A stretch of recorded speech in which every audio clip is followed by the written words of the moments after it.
हमारे प्रधान सेवक 18-18 घंटे देश के लिए खून पसीना बहाते हैं। इस तरह की गर्मी में भी पार्टी के लिए बीजेपी का बिल्ला लगाकर प्रचार करते हैं।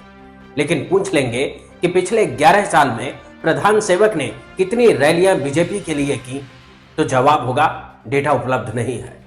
लेकिन बीजेपी के पोस्टर बॉय वही होते हैं, वो चाहे जैसा भी मौका क्यों ना हो।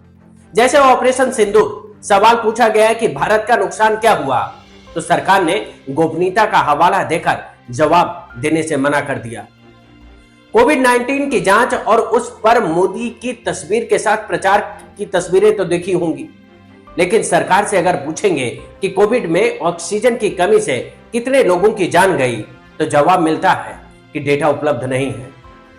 जब पेपर लीक पर सवाल पूछा गया कि सरकार बताए कि कितने पेपर लीक हुए, तो जवाब आता है कि डेटा उपलब्ध नहीं है।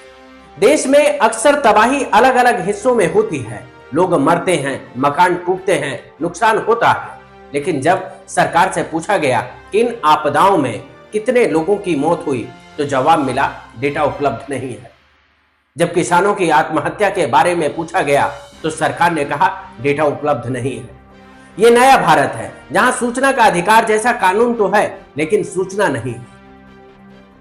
कभी सोचा कि नए भारत में ऐसा क्यों हो रहा है? क्या नए भारत और सबसे बड़े लोकतंत्र में इतने महत्वपूर्ण मुद्दों पर सूचना उपलब्ध होना जरूरी नहीं है? क्या डेटा कलेक्ट ना करके सरकार अपनी जवाबदेही से बच रही है? क्या सरकार डेटा मुक्त भारत की दिशा में बढ़ रही है? क्या सरकार ये सोचती है कि ना रहेगा बांस, ना बजेगी बांसुरी?